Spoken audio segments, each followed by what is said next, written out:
Hello, I am C-3PO, and I believe the storyteller is ready. So, let us begin.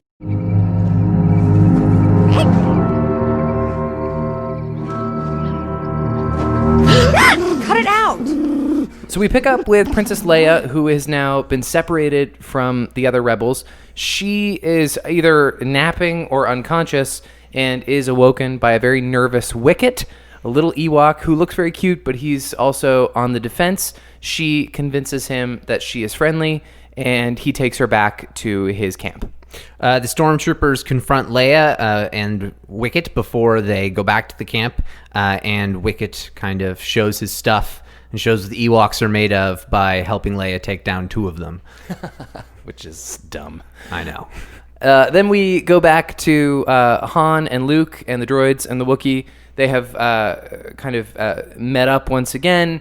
Where's Leia? I don't know. I thought she was with you. Geez, I hope she's okay. And Chewie gets distracted by this hanging dead animal, which turns out to be a booby trap that ensnares them in a big rope net. Exactly. Before we finish up with the Ewoks, we do have a really short, kind of out-of-place scene with Vader and the Emperor. They have a little brief discussion on Vader's hunch, and he feels Luke Skywalker being on Endor. But with the Ewoks, they wrap up there. Han and Luke are pretty puzzled as to what these creatures are, but they quickly learn the Ewoks aren't to be trifled with. No, but they're able to kind of settle things down when they realize that they can play the Ewoks' fascination with 3PO to their advantage. They seem to think he's some kind of god, and so Luke tells 3PO to lean into it and make sure the Ewoks spare the rest of them. Exactly. And so 3PO tries it. It doesn't work. And so Luke uses the Force to levitate 3PO above the Ewoks. It scares them, and they decide that they're going to release our rebels and join forces or become friends. And then there's essentially a big celebration that lasts a long time, and it goes well into the evening. Leia and Han and Luke and all of them are joined up again, and 3PO is regaling the stories of their adventures in Ewokese while everybody eats, drinks, and is merry. And then there's a very serious meeting between Luke and Leia. Exactly. And so in their meeting between Luke and Leia, they discuss how Leia remembers her mother and Luke doesn't, but somehow they're siblings. And Leia has the Force as well, but Luke has to confront Vader. And she won't tell Han about it, which makes him kind of jealous, but then he apologizes and they hold each other. And that's the end of our 20. So we should probably start with that fateful conversation, which is just rife with questions and failed answers. I mean, putting aside the fact that, it's considered one of the main plot holes of Star Wars that she can remember her mom, right? Yeah. And some people will try and say, well, maybe she just remembers her mom from, what's her other planet? Alderaan. No, she specifically acknowledges that she knows the difference between those two people. Yeah, she specifically mentions that it's like her real mom. Luke, yeah. That's what Luke's asking about. Do you remember your mother? Your real mother? Just a little bit. She died when I was very young. What do you remember? Just images, really. Feelings. Tell me. She was very beautiful. Kind. But sad. So there might be some form of like a maternal connection with aided by the Force that you could say, because it doesn't say necessarily. She remembers that she was beautiful and kind, but sad. Yeah. And so those are this kind of things where being inside Padme as in the womb and having such a strong connection with the Force, and right. There could be something there, whereas although she doesn't really remember it, she's almost kind of incepted a memory. Well, remembering that she's sad is not something an infant would pick up on. No. Even if she could remember her mother physiologically, a child is not observant enough to know when her mom is sad when she's a baby. So it's a fair argument that maybe she's just remembering her through the aid of the Force. But Luke says specifically he cannot remember her. Yeah. I have no memory of my mother. I never knew her. And so there it kind of falls apart.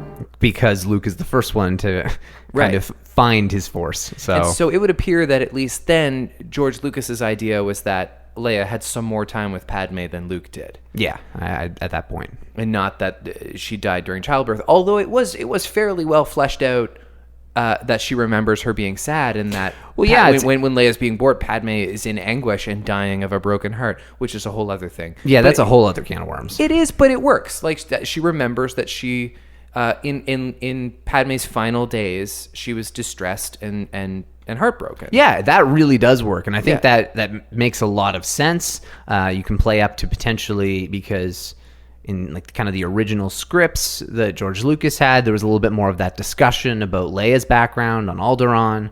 And so, I mean, it could be a little interesting to see how what George Lucas intended in the 80s. Yeah. Whether his thought was maybe Anakin's, the mother of Luke and Leia, or let's say Anakin's wife in this instance, because they became married in actual canon.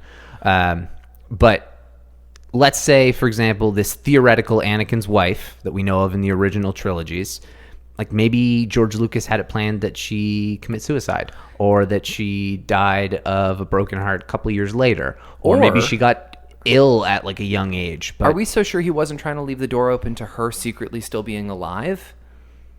I don't know. Maybe it's really interesting, like, because there's a couple of those little nuggets in the script where, had they made it in, we would have had such a different prequel trilogy. Yeah, that's entirely true. And we're talking about this in the context of Padme, but like there are so many things. Like, Padme wasn't a character; she was just a very obscure concept mentioned in like a couple sentences here. Yeah. So it's interesting in that regard what we could have gotten. But let's face it, George Lucas also didn't pay that much attention right here. So he just does whatever the fuck he wants, kind of. Now, Leia is really tormented by the idea of Vader being Luke's father. She digests the sister news pretty easily. Mm-hmm. And she says, I think on some level I've always known, which again, a whole other can of worms. Yeah. Well, and as somebody who has grown up within the Rebel Alliance and has been like active in a politically active household for her entire life, she of course would know a little bit culturally and academically about what the Jedi are and what the Force is, but she doesn't have the training that Luke has. Not that he has tons, but like he's spent time with Yoda and with Obi-Wan now. She doesn't, so that she's able to tap in and be like, you're right, I used the Force to know that, is a little much. Well, that's weird. That's the thing with Leia. She senses a lot of things. So, I mean, Yoda wanted to train Leia. Maybe Leia is naturally way, way, way, way more powerful with the Force. Well, maybe it's not even close. Maybe she would have been landslide the better Jedi. Definitely her instinct is better. Well, she's definitely more, I guess, well, she's just a savvier person in general. True. She's smarter. Yeah. That's just plain and simple. So you would assume that she'd be able to apply that in the same sort of ways. But I don't know. It's kind of interesting because she takes this military and political and diplomatic route, and it evolves her so much that way that potentially she may not have become the same kind of leader, right? Had she focused a lot of her time on developing her Jedi training. Now, as Luke says while he's breaking the news, you have the Force too. You're strong with it. In time, you'll learn to use it as I have, which is him implying that he's going to teach her to be a Jedi. Yep. The way Yoda wanted him to. Do you think, alternate timeline, had Carrie Fisher aged better and lived a healthier lifestyle, in Episode 7 we would have seen Jedi General Leia? Leia. I think we would have if George Lucas ran it. Yeah. I think even still, if George Lucas had ran it? Yeah, well, like, she's frail, man, in her last years. No, I think that's something that Lucas would have been a little annoyed about. And he would have limited maybe her Jedi abilities to maybe more along the lines of where they were in The Last Jedi. We got to see something. Right. But I think it was his intention to absolutely make her more of a Force user than simply just sensing things and being Force sensitive, but like an active Jedi Force user. So it would have been interesting. But you're right. Carrie Fisher, later in life, she didn't age that well. No, none of them aged well besides Harrison Ford. Well, and Mark Hamill really... He looks great now. He looks great now. He didn't for years, and not that he really moves around a whole lot in The Last Jedi. No. He has one, really exciting scene, but it's kind of part of his character that he's grizzled, and even if he put on a couple of pounds, that kind of works. Yeah, it would. Whereas Leia kind of should still be in tip-top shape, so they kind of had to keep her moving slow so to not expose the fact that she's not in tip-top shape. Yeah, no, exactly. Why can't Leia tell Han? When he comes out and he's like... There's no reason. He's kind of jealous, and she's like... He says, can you tell me? And she's like, I can't. And it's the worst acting in the history of Star The Wars. entire scene is awful between Luke and Leia. It's both painful. of them. And Han. I mean, his acting's fine in His that acting's scene. fine, but like you can't act against something that's so poor. That's true, but... her most poorly delivered lines are to him, to Han. Yeah, they are. Nothing. I just want to be alone for a little while. Nothing. Come on, tell me, what's going on?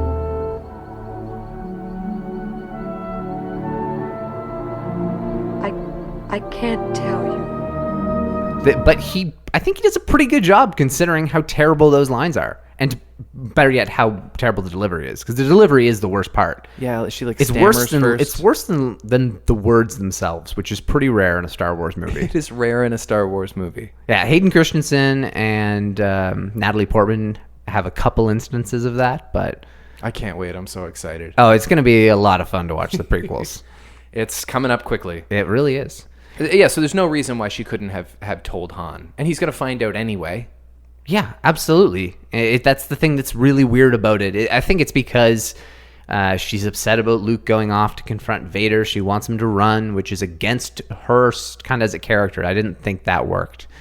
Does she ask that he run well, no, she just doesn't want him to face Vader. Yeah.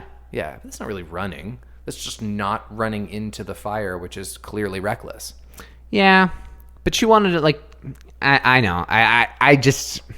Not facing Vader isn't cowardly. No, I know it's not cowardly, but she wanted Luke to run, specifically run away. Yeah. Because if he stayed, it would endanger the rebels. If he confronted Vader, he'd be Killed. Yeah. But so Leia's choice was completely run away from everything. Yeah. And so it's he does that eventually. Yeah, he takes does a while. eventually leave, but Yeah. it does seem weird. It doesn't seem like her to be someone who would say run away. Right. But then again, Luke is her brother, and so it's kind of it's one of the softer Leias we see for sure. Especially if you're talking about her hair, which is very long and very frizzy. Frizzy is definitely the word you need to She's describe really it. let her hair down. Not that you have to look like tip-top shape when you're with the Ewoks. She's living in a tree at this point. That's true, but I will say one thing. Leia and Luke both had those ponchos, and Han had a cool coat. Yeah. How does he pull that off? He gets a coat, and they get these ponchos. I actually think it's one of Luke's cooler looks. Well, Luke never looks cool. No, but like he kind of has like a Clint Eastwood kind of poncho on. Yeah, it's kind of. I say Clint Eastwood. What I mean is he kind of reminds me of Back to the Future Part 3 when Marty doesn't really quite fill out the poncho, but it looks okay. Yeah, I get what you mean. Luke in black up against the Emperor pretty soon. That's a good Luke. Sure, that's I the best guess. Luke, I'd say. Yeah. But Let's talk about Ewoks. Ewoks. Okay, fair enough. Why are Ewoks so controversial? The thing with the Ewoks is about the age. Really, it comes down to the age you were when you first saw them a lot of the time. And so you have people who were 30 years old who are a fan of the first Star Wars and Empire Strikes Back, and that really stupid part of Jabba's palace isn't in the beginning of Return of the Jedi. Right. And so the only thing that's really like unmistakably childish about the original trilogy is the Ewoks. Well, and without them, the movie's not that flashy. No, it really isn't. And that entire like kind of Endor battle at the end, the Ewoks become a massive part of it. They do. And that like the Ewoks saved the galaxy. That's what drives some people up the wall. That the rebels would have lost without the Ewoks because they would have. For the same reason, I find it frustrating, and I mentioned this a couple of weeks ago, that like fairly mild blunt force trauma can take down Imperial armor. Like you hit him with a stick and his Imperial armor isn't enough to protect him. He's dead now. Like I just find that it's a tiny little teddy bear. And so I do understand that conceptually they're not a good blend of charming and brutal. That's kind of what the Wookiees were. And originally, it was supposed to be Wookiees. Originally, it was Kashyyyk, and it was the Wookiees, and that's kind of where the name Ewok comes from. Wookiee, Ewok. Yeah. So it's just a kind of almost a correction, I think, in Lucas's mind. Yeah. I don't think he was a big fan of Wookiees. I could be wrong on that. That's Or crazy, like the man. final design of Chewbacca. Maybe it wasn't Lucas. It may have been someone else who was working on like production design or like costume design. Now, if it's Kashyyyk, you have to rewrite the story because they're not this mysterious creature that doesn't understand them. If it's Kashyyyk and it's Wookiees, we really don't have a confrontation here unless Chewbacca's somewhere else. It's probably a totally different movie. It probably is a totally different movie. But they obviously went and they did that in episode 3. Yep. They were able to kind of use the Wookiee army as a way of helping out the good guys. Yeah, and it's awesome. Or maybe it was just a matter of they needed to wait to get the technology better. Who knows? Yeah, maybe. Because you're right, Lucas brought it back in that way.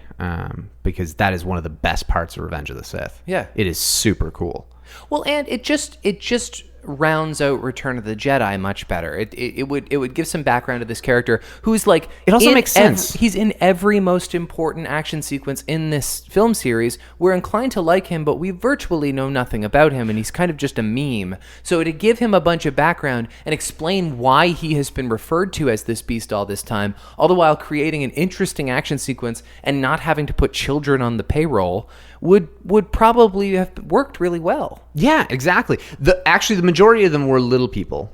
Okay. The majority of them weren't children, but Warwick Davis was. Yeah. He was a child at the time. Yeah, isn't that kind of funny? He's been 3 characters in Star Wars now?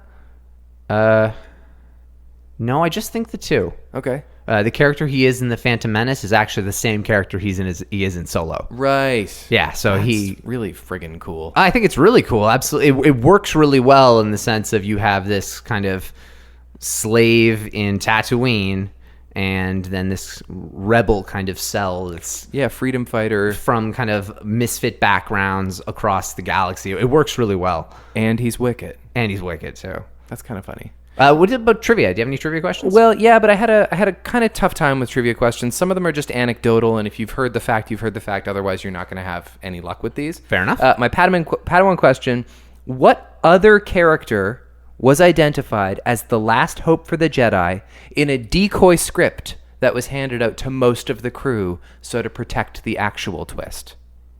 For Return of the Jedi. Who was thought amongst most of the crew and cast to be the actual last hope for the Jedi? Han? No, it's even weirder. Lando? Yeah, Really? it was Lando. That's so obscure. It's really weird to think that, like, I mean, it was never planned seriously, but it's weird to imagine that. It's weird to imagine where they would take the story if, in fact, Lando Calrissian was revealed as a Force user. Yeah, that would have made things very different. It changes the Force because he has this reputation for being so morally ungrounded. Well, that's true. He becomes the first real gray Jedi. Yeah, kind of. Because I love how people say, oh, Qui-Gon was a gray Jedi. No, he wasn't. He was a Jedi. Yeah. He was a real Jedi. Yeah. As opposed to a political Jedi like the rest of them. Yeah. And He then just some wasn't a people shill. say Ahsoka was a gray Jedi. No, she was a light side Force user who just wasn't a Jedi. Could have been Lando. Lando, the original gray Jedi. Although really just fictionally. It was That's just true. It was just to throw people off, but I don't know if Billy D. Williams thought that he was going to get to be a Jedi, but That's probably for a second he was like, yeah. Well, anyone who read that script probably thought that's a really fucking weird twist. Yeah. I know, but like it's also kind of weird that in a couple of weeks we're going to be discussing how he is the one who takes down the Death Star. Yeah. Which is like, I mean, he does it with the help of everybody else while they're doing equally important things. But like this guy who ultimately, I mean, he's been very good for moving the plot along, and he's very charming. Mm-hmm. But he has not been an A-list Star Wars character. So why does he get to do that most important thing at the end of the original trilogy? Who would you put after, when it comes to the Rebel Alliance, besides your main 3 and your 2 main droids, who's the first person you think of?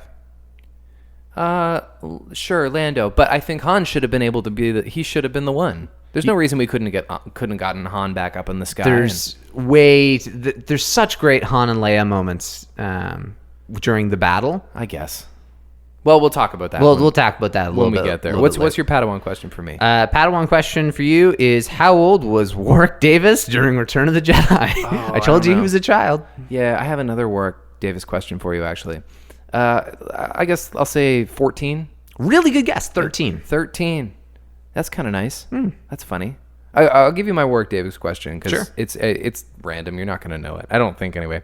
How did Warwick Davis end up in Star Wars? His grandma heard it on the radio. Yeah, they're doing a casting call, and they were advertising it on the radio, and Grandma Davis heard about it. Yeah, she wasn't sure whether it was insulting to bring up to her daughter. I think it was her daughter, maybe it was her son. But they were like, no, this is great. He'll love it. And then he got the part. That's amazing. Yeah, it's super cool. Yeah, that's so funny.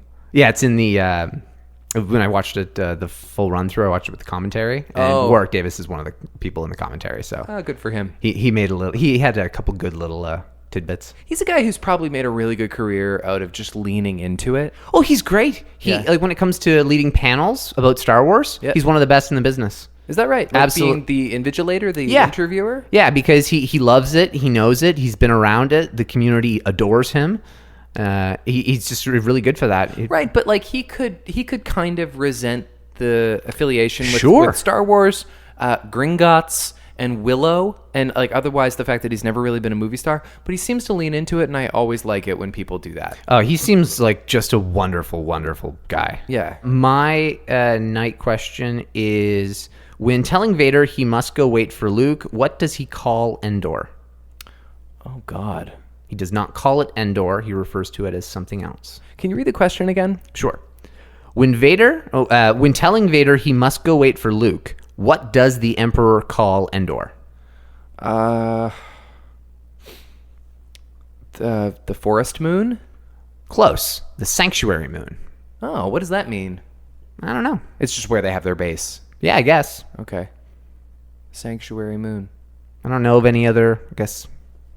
Oh, one thing I wanted to mention about Ewoks. I know that I just totally made a big U-turn there in my sentence. That's fine. But you were mentioning a little bit before, and we were chatting about how it's kind of lame that the Ewoks, they're not intimidating. They're these teddy bear characters. Yes. I haven't played it yet, but in Battlefront 2, there's an Ewok mode. Okay.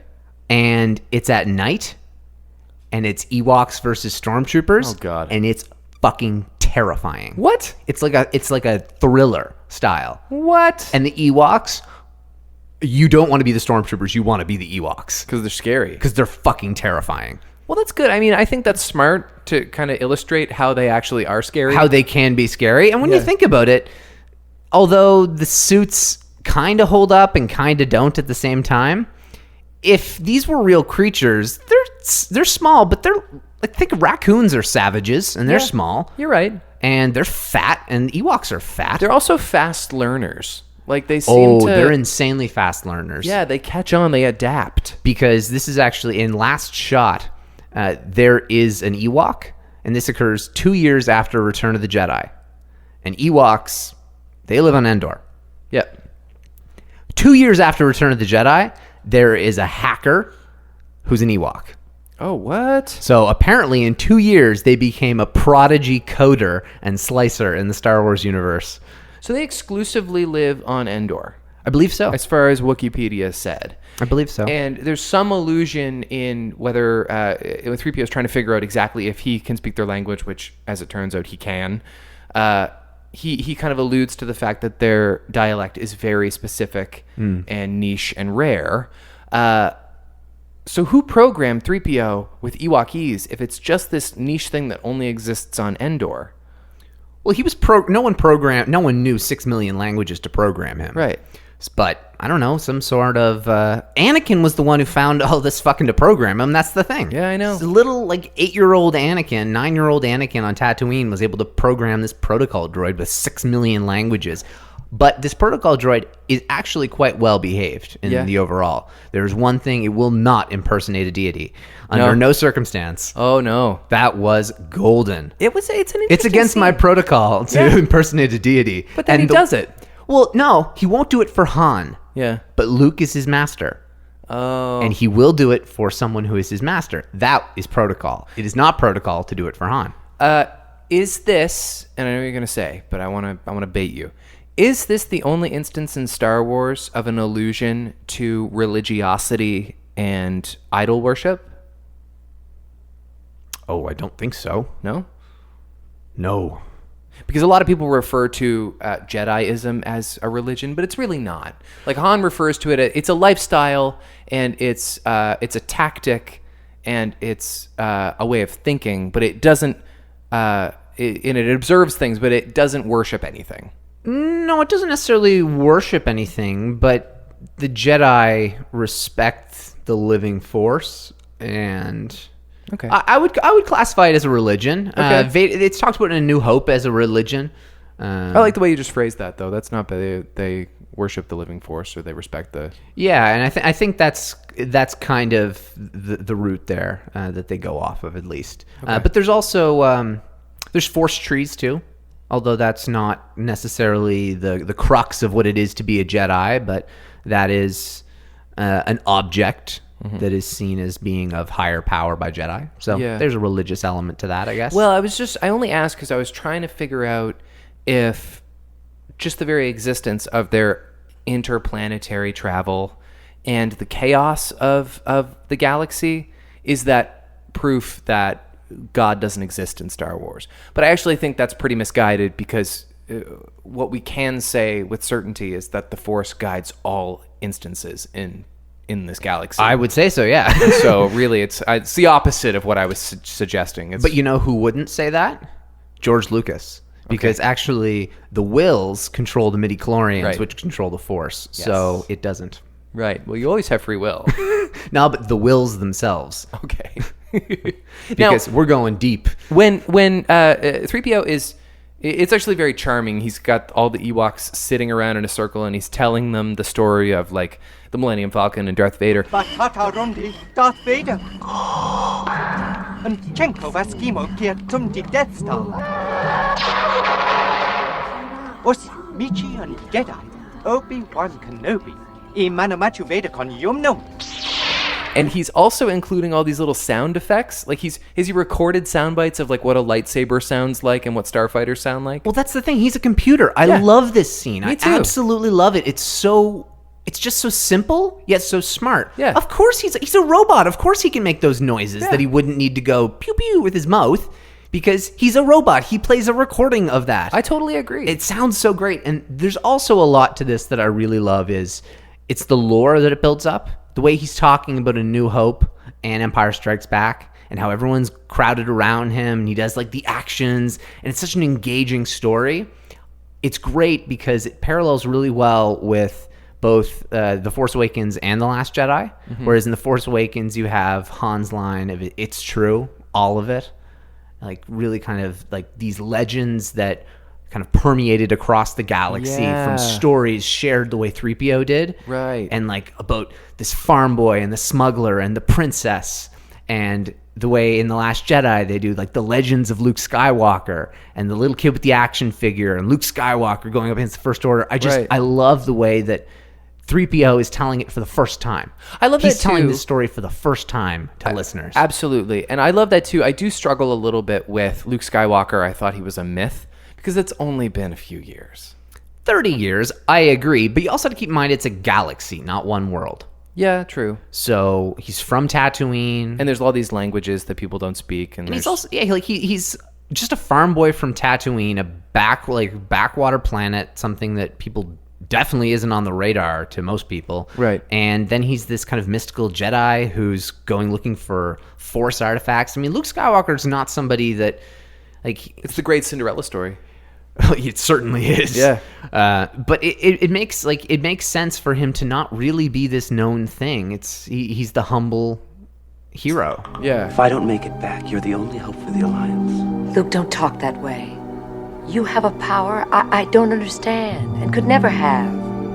You're wrong, Leia. I have a couple complaints about Chewie here. Okay. Chewie's stupid front hair part in Return of the Jedi and none of the other movies. Got weird bangs. It's so dumb. Yeah. Like he grew them out for this movie or something. Like he was trying to get like a Han haircut from episode 4. Yeah. It was really bad. And also, he's a Wookiee. He's not an idiot. Yeah. Why in the world did he take the piece of meat? Yeah. If He's you want to call it that, it really looked more like felt from the craft store. It really did look like the head of a severed stuffed horse. Yeah, it was pretty cheap looking. But you're right, he was very gullible in that moment, and like it was like he was a dog and you were trying to keep your dog from grabbing the meat. Yeah, that's a good point. Yeah. That's exactly what it was like. And I guess that makes sense for Lucas because his relationship, the Han and Chewie relationship, was always one he compared to him and his dog.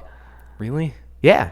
Okay. His dog Indiana. All right. And his Indiana? Indiana would sit in the front seat with him, and he was the pilot, and Indiana was the co-pilot. That's pretty cute. Yeah, that's kind of a sweet story. Yeah, that's where the kind of the Han and Chewie comes from. So it works better there when you compared him to a dog. Yeah. So I get that kind of. I guess the impulse of a Wookiee. I guess I just find, and we've talked about this before, I just find there are inconsistencies with the presentation of Chewbacca. Oh, definitely. And this is an example of that. Like, is he scary? Is he a softie? Well, is he brilliant? Is he a great warrior? Is he a total oafish dimwit? The best Chewbacca is in Solo. It's not even close in my book. Yeah, they just good, for sure. Because it was the most of them we ever got, and he was excellent. He was great in The Force Awakens. He was great in The Force Awakens, that's true. The reaction he had to Han's death was pretty awesome. Yeah. What's the guy's name? What's the new actor's name? Jonas something? Jonas Suotamo. I like that guy. Yeah, he's likable. He's a very likable guy. I think he has got the best gig in acting. Oh, it's perfect. Yeah. I mean, he's like, he can walk down the street, no one would know who he is, and he's a regular in Star Wars. And he's a character that they would be idiots to ever kill. There's no reason to kill him off. No, it'd be It wouldn't be as emotionally effective as is worth killing a character. So keep him around. And this guy's like my age. So he's super young. He can do the job for 30 years. Oh, at least. Yeah. Yeah, which is definitely convenient. I think, Peter Mayhew, it's his body kind of gave out on him a little early. He's an older guy, but I think he's still a consultant for the character. Oh, he definitely was heavily on. He did the voice for The Force Awakens, I think. Oh, really? And I think he consulted on The Last Jedi. I don't know what is probably for Solo too, but I'm not quite sure his involvement. That's one of those courtesy credits. He's probably around to hang around. I just have one or two more takebacks I want to get through. Okay. One here is R2 glides way too easily over the sticks and the dirt and the like mossy terrain of Endor. I mean, they also do a very good job of having him stationed when you can see all of him and behind a bush when he's gliding. Yeah. So Kenny Baker could walk, I guess, or what they did. I'm not sure, but right. He has a funny little moment with Wicket where they're like looking at each other and they're the same size as each other. Yeah, it is. And you can't really tell if it's going to be adversarial. I guess not. Well, R2's a dick. Yeah. So you would think it might be, but he's okay with Wicket, whereas he was threatening to tase the other Ewoks. Right. There's this one thing, I know it's a bit of a tangent. It's in a comic. I forget which one of the comics, but I'd heard about it recently. And it starts off with an old war veteran, an old rebel, talking to a member of the Resistance, a new member of the Resistance, kind of just passing down some knowledge. And they don't show the two characters. They just kind of have the dialogue that you can see, and they're having a good back and forth. And there's this like a grizzled old veteran, and it's R2 having a conversation with BB-8. Oh, wow. Yeah, and so it's kind of an interesting take where it's the first time you can see their language communicated over between the two. I would be so confused just to see like the patter of his language. Well, and we are so used to seeing it being beep, beep, beep. Yeah. And it's like weird that they never have given us a subtitle for R2 ever, but we're able to interpret it. That's the best for the movies, by the way. I hope they never put No, subtitles I hope for that, although let's face it, I'm still mad at Ryan Johnson for giving BB-8. I've got a bad feeling about this. That pisses me off. I don't buy it. Oh, I believe it. I just think it was him being a shit disturber for no reason. Yeah, maybe. And he's got a little bit of that, and a lot of it I like. That one annoyed me. Yeah, I just don't buy it. I think it was an afterthought. No, I don't think it's something that like a movie that big, somebody would have said, "Where's the? I've got a bad feeling about this." I guess. And he would have said, "Oh, it's right here. I couldn't find a good spot for it," which is bullshit. What else you got? I don't really think I have any. One more take back is the explosion when Leia shoots those speeders. Yeah, I noticed it's the same thing. ridiculous. It's ridiculous. It's like they were covered in gasoline. Little pistol blast. You're right. And she just like threw a cocktail at them. Yeah, it just went everywhere. It was insane. Right. A big burning ring of fire and the Wilhelm scream that followed. Yeah, it's so silly. Quotes. Yeah.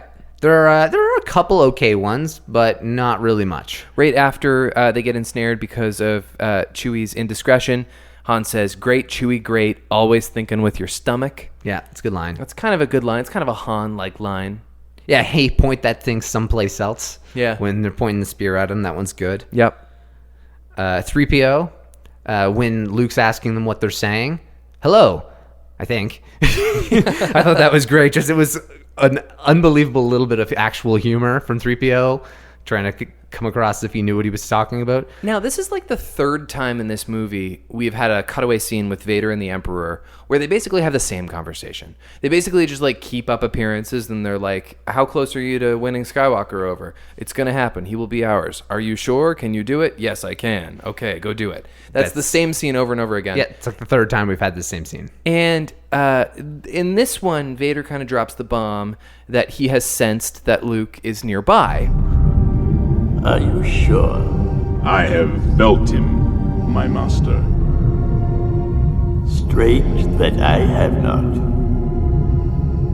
I wonder if your feelings on this matter are clear, Lord Vader. Now, I wondered, why doesn't Palpatine sense that Luke is nearby? Is it a familial thing? Does he think that Vader is lying?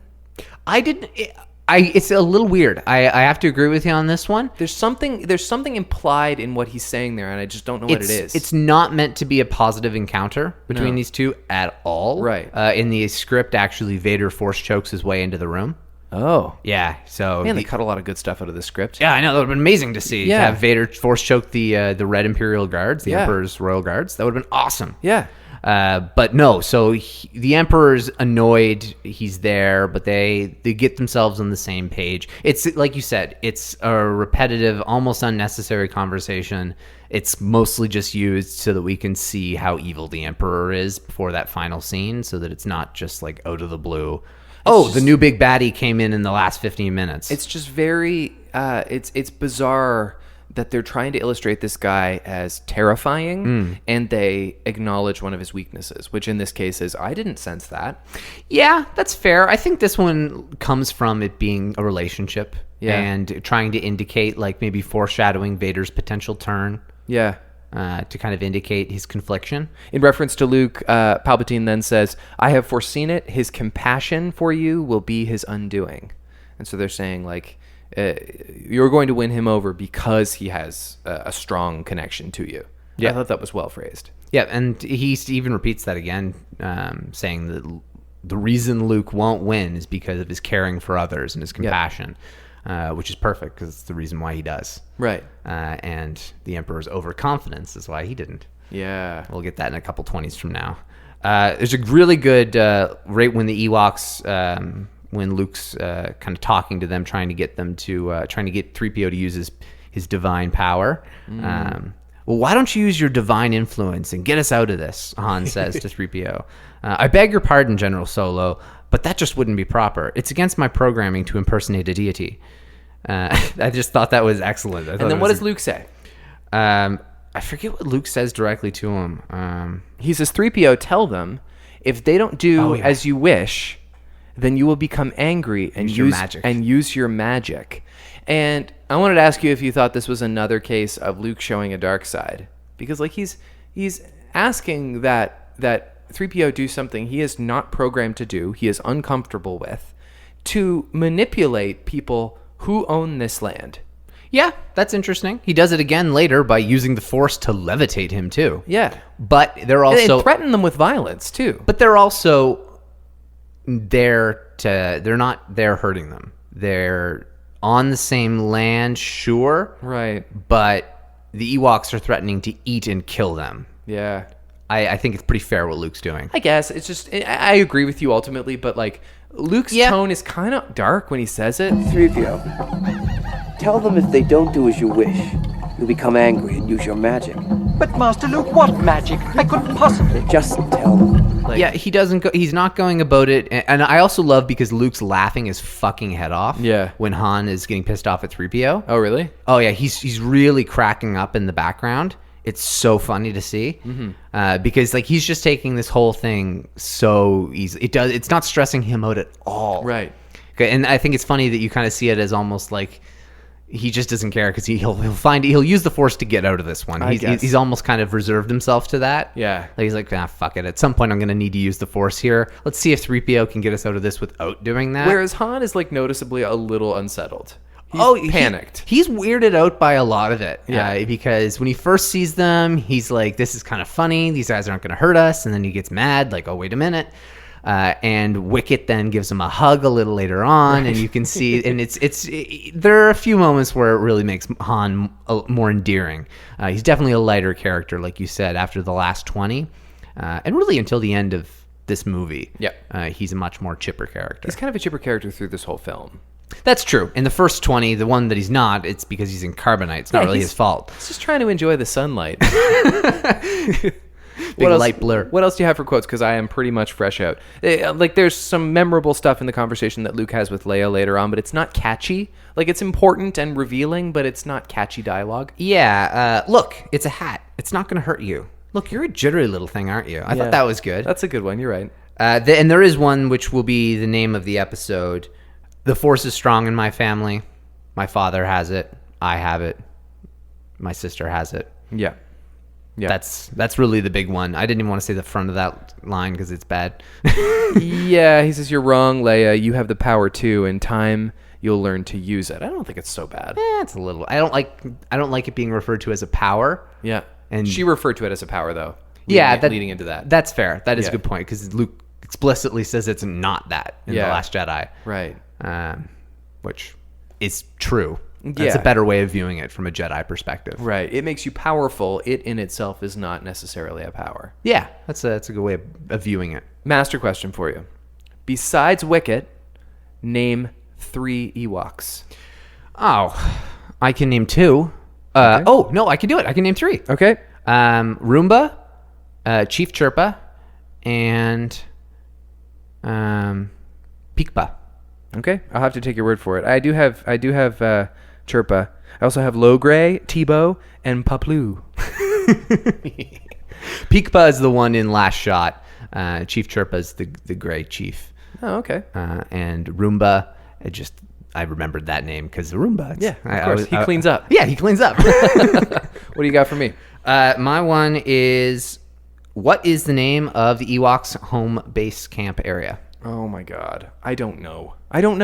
Bright Tree Village. Okay, but you know what? They don't even say Ewok in this movie. They're not going to say Bright Tree Village. Yes, but they had like TV shows of Ewoks. There's a lot of Ewok lore out there. There are 2 Ewok movies. Yeah. Which is brutal. Yeah, let's leave those in the past with the Christmas special. Are either of them canon? No. No? No. Okay, that's probably good. Yes, that's definitely a good thing. Anything else about this 20 of Return of the Jedi you want to bring up? Only one final thing about this specific 20, and then we can do a little bit of news. You know what it's called if you're a friend of the Ewoks?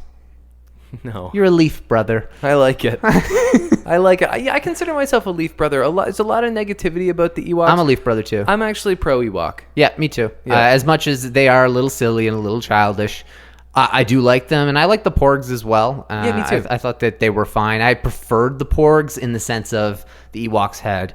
I agree, they had too much influence on the plot for being the characters that they were, but I grew up with the Ewoks, as did you, and I've always liked them for that reason. Is it the same criticism, just that the Porgs are too childish?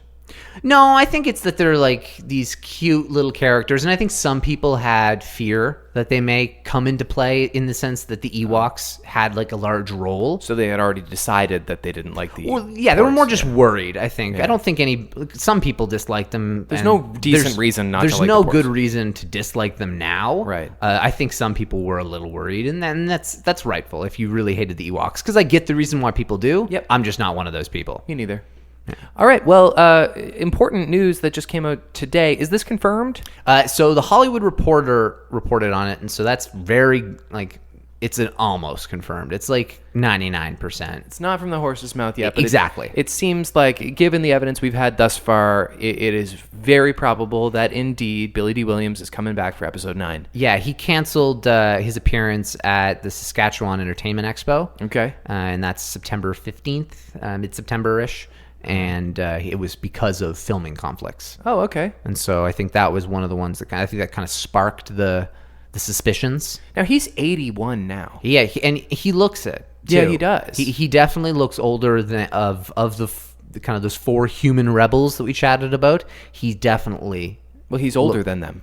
by a good margin. I think. Yeah, I guess Like, he would be. How old is Harrison Ford? That's the thing. How old is Harrison Ford? I guess he would be the oldest Billy D, but Harrison Ford is I would guess like 73. 75.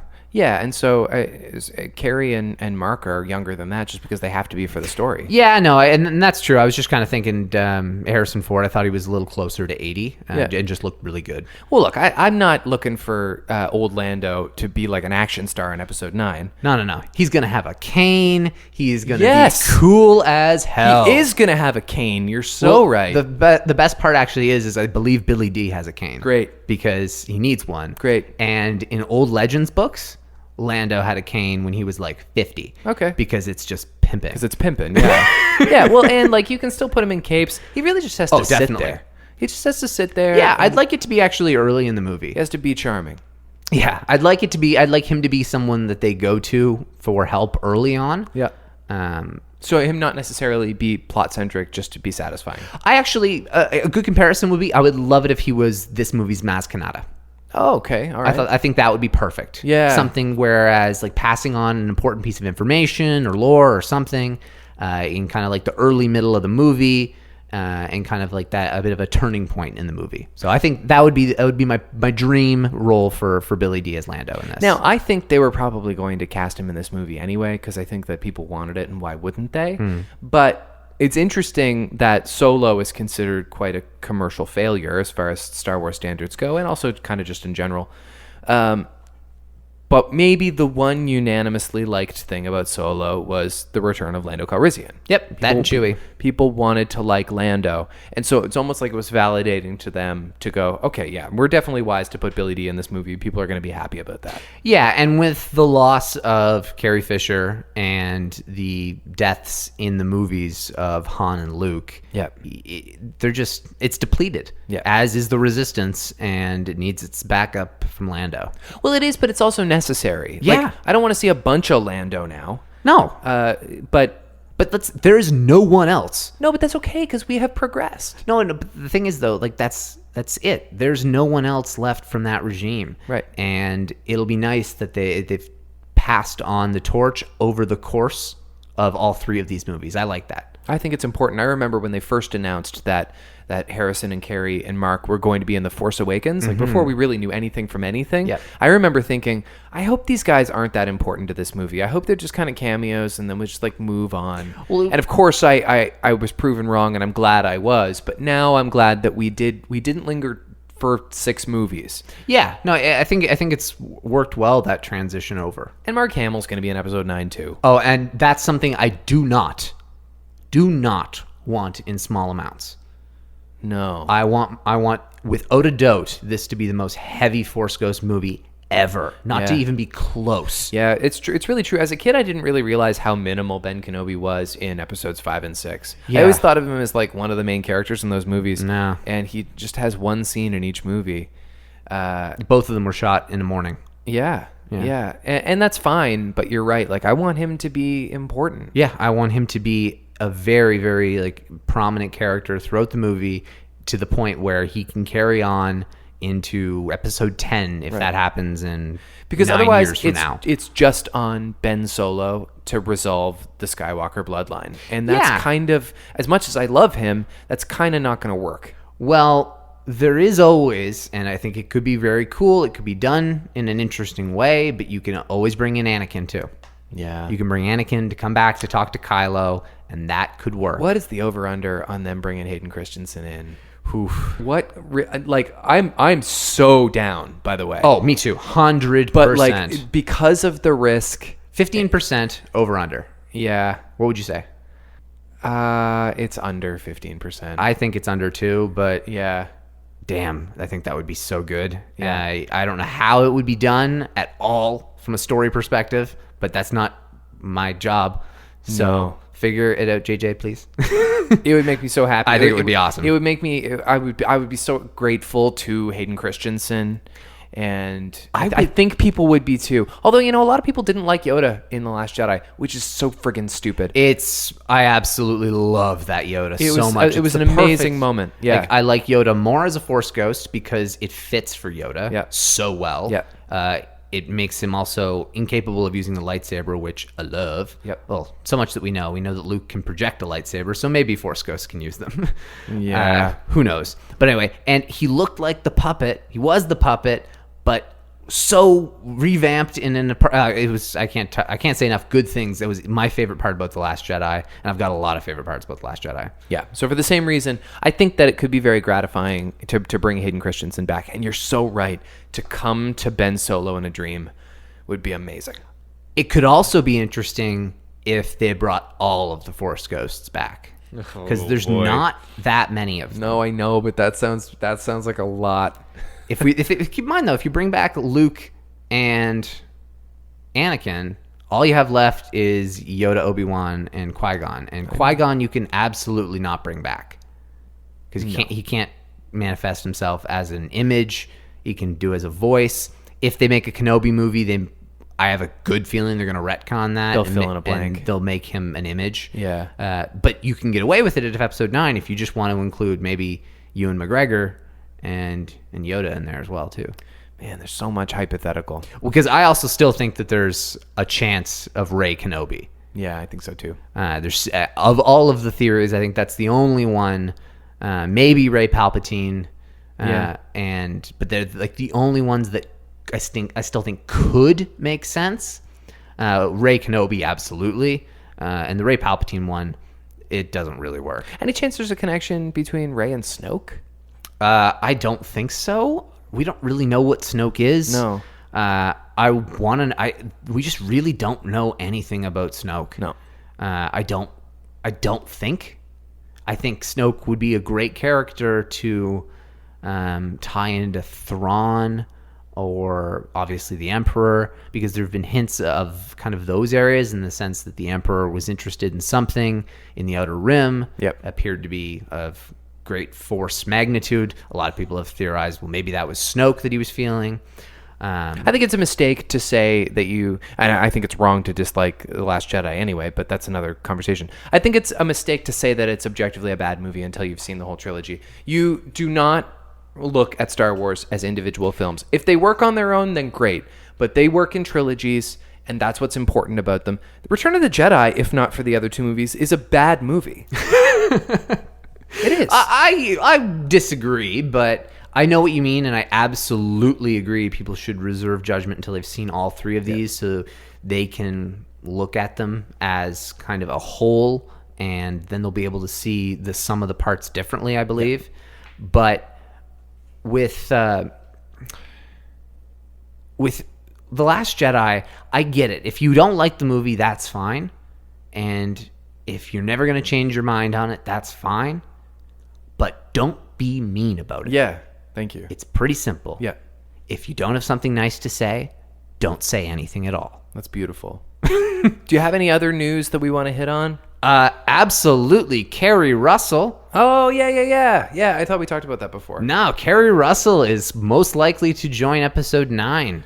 Yeah, that's also not been confirmed. I think it's as just shy of the horse's mouth. Yeah. Same sort of situation. She's a great actor. She's really good. I don't know that she has any comedic chops. It'd be interesting if she's because Laura Dern certainly can do comedy, but she was a pretty no-nonsense character. Pretty serious character, for sure. I kind of want to see some new people come in with some slyness. Yeah, that could be cool. And she's 42. She's brought in for an action-heavy role. Yep. Her work on The Americans likely helped her land that. JJ knows her from Felicity. So it's someone that he's bringing in that he trusts, which is always good. Yep. And who knows what this kind of role is going to be. There was talks of a role named Caro and a Mara role before. Caro was supposed to be younger and was very explicitly said in the description to be of an ethnic background. Okay. So there's potential that Kerry Russell is Mara or one of the other unnamed characters. But I think there's a very decent chance she's the character codenamed Mara. But it's just a code name. It's probably not what the character's Most name is. likely just a code That's name. drawn from the video games, or The full Legends expanded universe. Mara Jade was a massive character, Luke Skywalker's wife. yeah. She's too young to be Luke Skywalker's wife. She is too young to be Luke She's Skywalker's also, wife. she's also too young to be Rey's mom.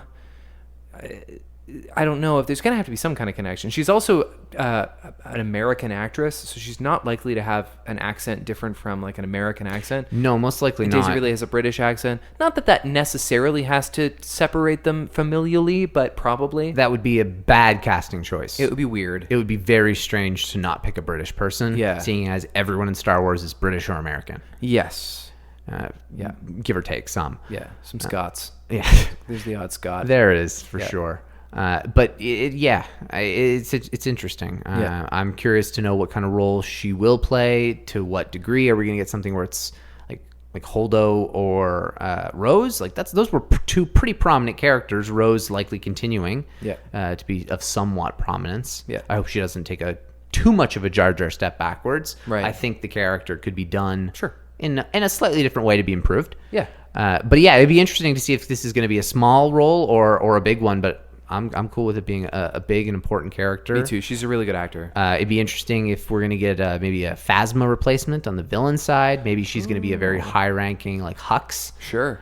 Someone who's going after his position, or maybe she's a Knight of Ren who is Kylo's. Oh, that's dope. Like maybe she's a Knight of Ren and is working with Hux to conspire against Kylo to overthrow him. Kylo goes off. He works with Rey.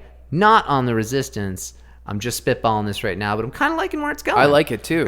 There's not a lot of strong, scary women in the First Order / the Empire. And she could pull it off. She's got an angular face. Yeah, sure. Yeah. She I think it could work. It was a waste of Captain Phasma. Oh my God, what a shame. Well, Captain Phasma was a great idea for toy sales. Yeah, you're right. And let's face it, that's pretty much all it ended up being. People who've read the Phasma book really enjoy the character a lot more. This is her background story. Yep, and are also a little pissed off because she's a better character than everyone saw in the movies. Yeah, that happens. But as a result, I haven't gotten to that book, and it's probably at near the bottom of my pile because I just do not care about the character. You know what? Even in watching her in the movies, I have no doubt she's got a cool backstory. Yeah. But I didn't get to see it, so I don't care. No, I don't care at all. Yeah. You do learn a little bit more about Finn, I think, in like her backstory and some of the other ones. And Sure. the relationship that she has with her troops anyway. So Yeah, Finn's really taken a backseat in the speculation, hey? Because he was so absent in The Last Jedi that people don't even really talk about Finn these days. Well, it's also because people speculated he was the Jedi for Yeah. The Force Awakens. So he was someone who received almost, if not as much speculation as Rey going into it. And then kind of just shifted to, well, he's done The Force Awakens and he's in pretty rough shape. So we don't really have anything we can predict for The Last Jedi. And then he didn't really do anything in The Last Jedi. So we don't have really anything we can predict for Episode 9. Right. He hasn't done a damn thing since he left the First Order. No. Nope. Nope. But he's so nice. He's so likable. He tries so hard. What else do you have? We done? No, there's not too much, though. We're running long this week. The Cardington Sheds, where the Massassi Temple has been shot. So some Yavin 4. They've brought that back for Episode 9. Great. It's a giant warehouse. It could be anything, Yeah. but it is exactly where they have done the Massassi Temple. So We haven't been to any reoccurring planets in this And new that would be trilogy. an interesting one to bring back. Yeah. It could make sense for sure, though. Yeah. Abandoned Rebel base, yeah. Yeah, I would prefer Tatooine, though. And I think of the planets, if you exclude this little tidbit, it's the one with the highest likelihood, too. It's just the most iconic planet in Star Wars, period. Yeah, it just is. Yeah. It is the planet. Yes. It's what we started it all with. So, Right. And yeah, it'll never lose that. All right, well, listen, that does it for the first 82 minutes of Return of the Jedi. Watch the 5th, 6th of this movie by next week, and you will have caught up to us. And in the meantime, if you want to send along any comments, verbal or in text-based, you can tweet us at Recorder66. You can email Recorder66podcast, and please give us a 5-star review on the old iTunes. And that way we will love you even more than we already do. And in the meantime, May the Force be with you.